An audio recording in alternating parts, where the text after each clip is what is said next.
My name is Sipsiso Humalo, surrounded by cattle. While others shouted, I listened. They thought I was different, but the cattle understood me. Everything changed after, and this is my story. The sun rises slowly over the rolling green hills of rural KwaZulu-Natal. Mist floats gently above the valleys like God watching over the land. A soft breeze carries the distant sound of cowbells. A small barefoot boy stands on a hill, quiet, still, listening. This is Sibusiso Khumalo, but everyone calls him Sbu. At home, his grandmother, Gogo no Musa, watched him closely. One evening, as they sat by the fire, she said, "Sibusiso, not all gifts make noise. Some are quiet, like yours." Sibu looked down shyly. "Gogo, they talk to me." She nodded slowly, not surprised. "Then you must listen carefully, because gifts can build or break a life." At the grazing fields, older boys often teased Spoo. "Why are you talking to cows? Are you mad?" But one boy stood up for him. Unkululeko, street smart, loud, fearless. "Leave him. At least the cows listen, unlike you fools." From that day, Unkululeko became Spoo's shield. And in return, Spoo became his calm. One afternoon, the skies over Eshowe begin to change. Dark clouds gather quickly, swallowing the sunlight. The wind grows restless, and then the thunder comes, loud, sudden, unforgiving. The cattle panic. They scatter across the hills, running wildly. Men shout orders. Boys chase after them in fear. Chaos spreads like fire. But in the middle of it all, Spoo stands still. He does not run. He does not shout. He closes his eyes, and in a voice barely louder than a whisper, he speaks, not with force, but with calm. And slowly, something shifts. The movement slows. The panic fades. One by one, the cattle stop running, until the valley is quiet again. And in that silence, everyone begins to see him differently. At school, Spoo remains the same quiet boy. He does not seek attention. He does not compete for recognition. But his mind works in ways that cannot be ignored. One day, as numbers fill the chalkboard and confusion spreads across the classroom, he sees something others do not. Patterns, solutions, clarity. When he finally steps forward and solves the problem, the room changes. The laughter disappears. The noise fades. And for the first time, people begin to notice. Not the boy who speaks to cattle, but the mind that sees beyond the obvious. Life, however, has a way of testing even the strongest spirits. One morning, the warmth of the home feels different. Too still, too quiet. Gogo no Musa is gone, and with her, a piece of Sibu's world disappears. The fire burns, but it does not comfort. The house stands, but it does not feel like home. At the funeral, voices rise in song, but Sibu hears none of it. He stands in silence, holding a grief too deep for tears. Later, alone in the fields, Isbu returns to the only place that has ever made sense to him. The open land, the cattle, the wind. But this time, it feels different. He speaks softly into the silence, unsure if anything will answer him. And for a moment, nothing does. Then the wind moves gently through the grass, soft, familiar. And in that quiet moment, he realizes something. The guidance he thought he lost was never gone. From that day forward, Sbu begins to grow in a new way, not just as a boy with a gift, but as someone who understands its purpose. He studies harder, observes more deeply, helps those around him.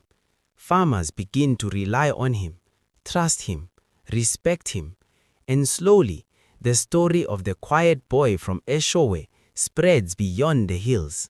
One day, Mr. Dlasha called him after school.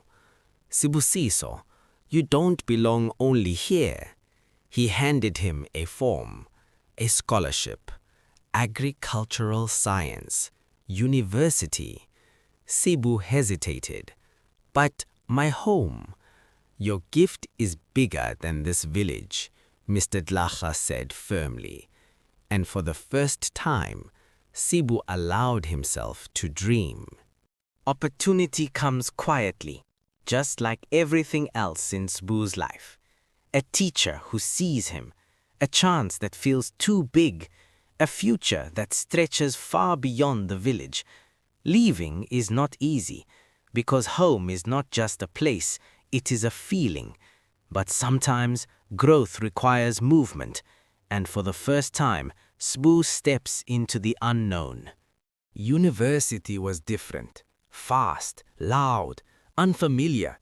Students laughed at his accent, at his quietness, at his rural background. But one man noticed him, Professor Jacobs. During a practical session, Sbu observed livestock behavior and made a bold statement. "That cow is not sick, she is stressed." The professor paused, tested the claim, and Sbu was right. From that moment, Professor Jacobs became fascinated. You don't just study animals, you understand them. He took Sbu under his wing. Years passed. Sbu combined traditional knowledge with science. He developed new methods for livestock care, reduced cattle deaths, improved farming productivity, all rooted in one simple thing: listening. At 26, Sibusiso Khumalo returned home, but not as the quiet boy, as a leader. Farmers gathered to hear him speak. Even elders respected him. Nkululeko stood in the crowd, smiling proudly. "You see, I told you, this one is special." Sbu looked at the fields, the cattle, the hills, and whispered softly, "Ngiyabonga gogo." Inside the cattle house, the air is warm and filled with the quiet sounds of animals breathing. Farmers sit closely together, some curious, some unsure. In front of them stands Sbu, no longer the quiet boy they once knew, but a man with knowledge and purpose. He looks at them with calm respect, not as students, but as people who carry the same struggles he once did. Our cattle are not just animals. They are our livelihood, our pride, and our responsibility. The farmers listen closely, but many times we only act when it is too late. He bends slightly, picking up a handful of grass.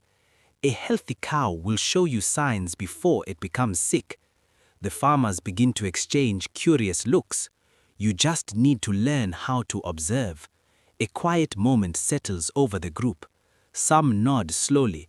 For the first time, they are not just being told what to do, they are learning how to understand. Sbu walks towards the cattle, and the farmers follow closely behind.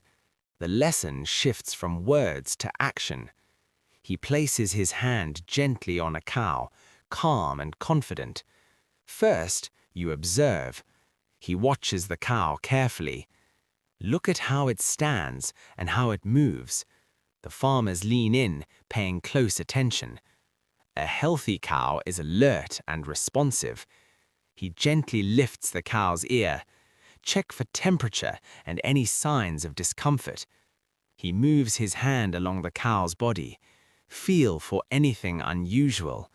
The farmers begin to try it themselves, slowly and carefully. When you understand your cattle, you do not wait for sickness, you prevent it.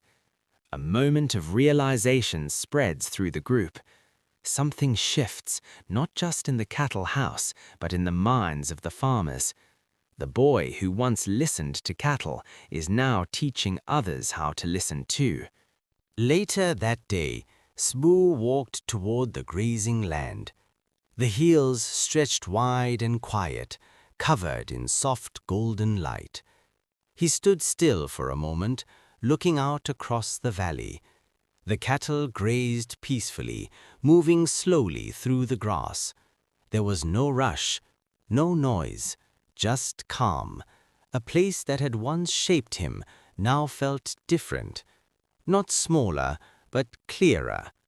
He took a slow breath, as if reconnecting with something he had never truly lost. Then, in the distance, he noticed a young boy, sitting quietly in the grass, watching the cattle, still, focused, familiar. Sbu walked closer, his footsteps soft against the earth. The boy did not move. He was completely absorbed in what he was seeing. Sbu stood beside him for a moment, then slowly sat down. Neither of them spoke at first. They both watched the cattle together. The wind moved gently through the grass, the same way it always had. After a while, Sbu turned slightly toward the boy. "What do you hear?" The boy smiled softly, without looking away. "Not just cows." Sbu's expression softened. A quiet understanding passed between them. In that moment, he realized something powerful. The gift had never belonged to him alone. It was meant to continue, passed on, lived through others. The hills remained still. The cattle grazed, and for the first time in a long time, everything felt complete. Thank you for watching my story. What did you learn? I'd really love to hear your thoughts, so please share them in the comments or simply leave me a heart.